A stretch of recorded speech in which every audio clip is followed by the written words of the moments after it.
Hi, guys. Let me ask you something. Why do so many of us women feel like we're failing at being a Proverbs 31 woman? I used to hate Proverbs 31, and it always made me feel overwhelmed, even before I, every time there was a message on it, I felt like a failure. I was just that type of person. But we're the Proverbs, because we're working, we're serving, we're showing up for our family, but deep down, we're tired. And that's how I felt just reading it. And then you read about Mary sitting at Jesus's feet and you think, am I doing this all wrong? So which one is it? Do we sit like Mary or do we work like Proverbs 31? Because most women are trying to do both and still feel like they're not enough. Now, today we're going to settle this, not with opinions, not with culture, not what we think it's saying, but with what the Hebrew and Greek scriptures in the Bible actually teach. And I only say Hebrew and Greek not to be fancy, but context kind of matters. The time and the culture then matters because Jesus went against the culture and still does. So, why does this feel so hard? Well, here's the problem. We've been taught do more equals be a good woman. So we pile on more responsibility, more expectations, and more pressure. I mean, we think we can, like the commercial says, we can fry it up in a pan and we can do it all. We can be the perfect wife, the perfect parent, and we can do it all. And that's what culture also tells us, that we need to be better, the hustle. And then we call it godly because in our ears, that's what we're hearing from the pulpit as well. But the result is exhaustion, comparison, quiet resentment, right? We all been there. Always griping at our family because we become resentful, feeling unseen. Well, that's not from God. And that's not also what the Bible is saying. Um, God does not build women to live overwhelmed.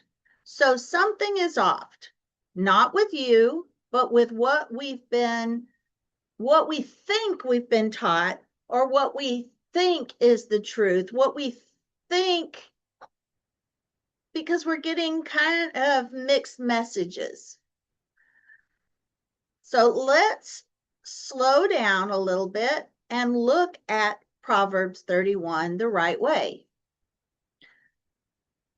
It does not mean perfect woman. There is a word in there I want to show you, and the word does say become, but it's not about being a perfect woman and doing everything woman. It means a woman of strength, substance, and character. Now, it means warriors, peoples of strength, people with capacity. That is really what that is talking about. So this is not about being extra busy. It's not about being um, extra capable. It's about what she actually does.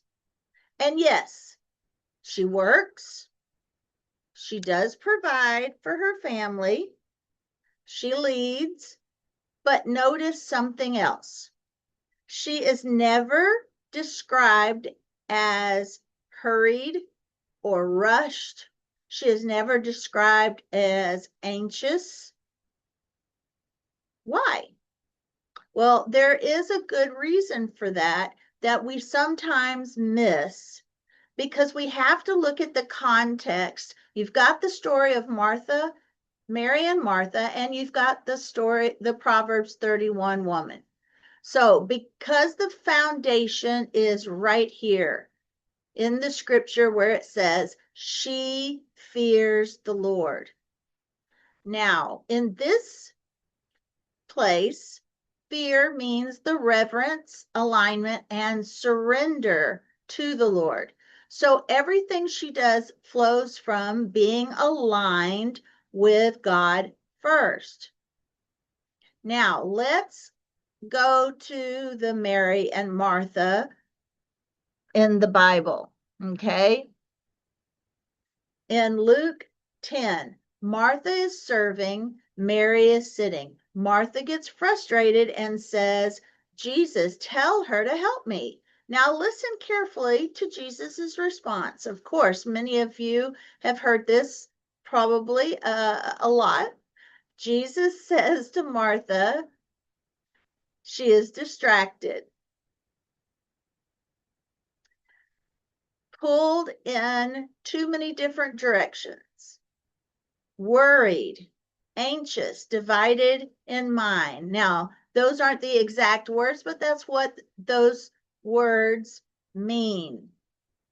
So the issue was not that she was serving. The issue was being internally pulled apart while serving. She was doing too much. It wasn't all completely necessary. It didn't have to be done right now. It didn't have to be done perfectly. Jesus was just not that type of guest. Jesus says Mary has chosen what is better. The word better means the necessary portion, not optional, not extra, the required, okay? You can't do without the required. Here's what's happening with most women. You're trying to live like Proverbs 31 because you do. You love the Lord and you want to please the Lord and you want to please your family, but without first living like Mary. So what happens? You become Martha, doing all the right things, but with the wrong internal conditions. Maybe it's your identity. Maybe you're doing this to feel loved by, in her case, maybe feel loved by Jesus, be loved by everyone you're serving. So you might have the wrong internal condition. And that leads to burnout, frustration, and feeling alone. So all of that increases, right? So God's order is really pretty simple. Sit like Mary. Be filled with God's word. Then serve. Proverbs 31. So what is that? What does that look like? Not serve, crash, try to recover, and then repeat, right? So let's now bring the Proverbs 31 and the Mary and Martha in Luke 10, and let's pull it all together into what the way we are to live right now, today. Let's bring this into your life. For moms, you don't need to do everything. What you need to do is what God actually asked you to do. We all have seasons. Every age your children grow is another season and another direction for God to take you in. If you're a business owner, more work does not mean more fruit. Alignment produces fruit. Striving produces exhaustion. So, who is our provider? God. If we see him as our provider, then we're aligning, and that's going to produce fruit. Now, if you're in ministry and you're a leader in ministry or serving in ministry, you can serve people and still be disconnected from God. And that's where the problems, the anxiety, the frustration, that's where the stress comes in. I always tell people, as Christians, we also need to stay in our lane. If we have little bitty, itty bitty newborns, we may not have the capacity to do more than serve our family. Serving our family is just as important. Now, this is where peace comes in. The Proverbs 31 woman didn't do everything. She did her assignment. God is not asking you to be like someone else. Like I said, if you have little itty bitties, then you're not going to be able to serve like someone with that's in an empty nest that doesn't have children to look after all the time. Okay. Or if you're single or if you're a widow, you're not going to have the same life season. Therefore, your serving looks different, because God wants you to serve where you are.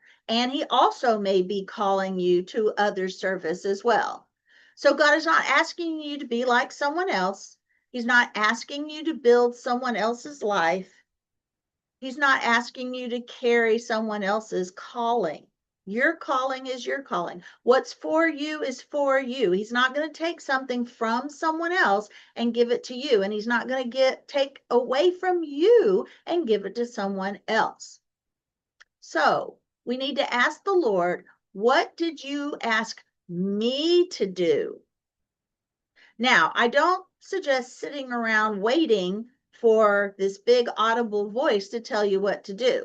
We already know in God's word, it says, go, go. So our main purpose in life is to fill ourselves with God's word and obey right where we are in the season that we're in, as he guides us to more seasons as we grow into more seasons. Okay. That's your lane. So you stay in your lane.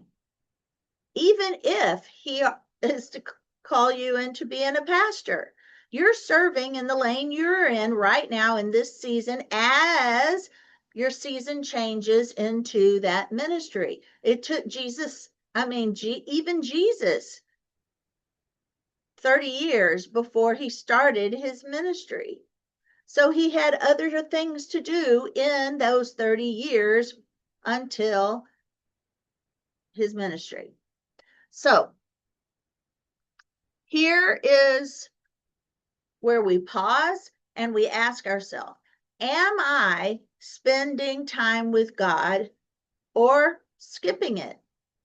It really is important to read your Bible reading every day. Now, again, there's seasons where we're not able to do that efficiently all the time, but it's important to make that effort and to try to become disciplined. We're not saying perfectly.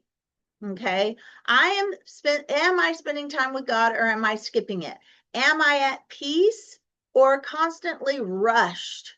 Am I doing what God said or what people expect?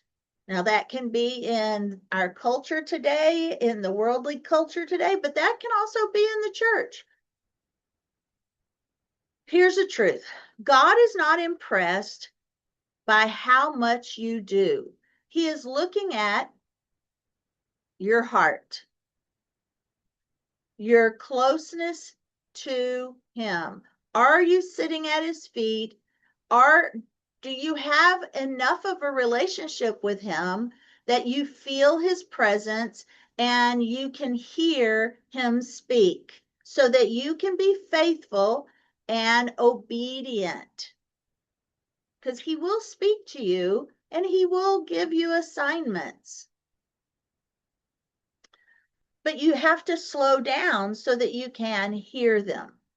Now, you were never created to run on empty. You were created to be filled, walk with him, then serve from the overflow. And that is what really studying God's word does. Studying God's word helps you understand more of who he is and how much more he loves you, because to me, the Bible's a love story. And if you haven't figured that out from reading the Bible, there might be some adjustments that need to be made. There has to be some reasons, because we don't read the Bible as just a to-do list, checklist. Oh, that makes God happy today. There is something that we're learning about God and how he sees us that draws us to love him more and cause us to have this enjoyment and this joy in our life that we can't help but share with others. What God does in our life should be reflected in our overflow. The overflow is how we can't stop talking about the Bible and how it's changed our life and how God has changed our life. And we don't get there until we really understand the Bible as a love story and how much God loves us and see the work that he does in us that we can share with others. That's the overflow. Sit with him, listen to him, do what he tells us to do. And that's it. We're only seed planters. That's where peace is. That's where your life works again. All right, guys. That is it for our Bible lesson today. I thought it fit really well into the theme of organizing. But if this helped you, share it with another woman who feels overwhelmed, and or anyone that feels overwhelmed. And if you need help getting your home, your life, or your routines in order, go to my website, fullertonsprofessionalorganizing.com. You don't have to carry everything alone. I'm here to help you if you need some extra help with getting your productivity in order, your home in order, and figuring out what season you're in and where God is taking you next. All right, guys. Thank you for listening, and I will see you on the next one.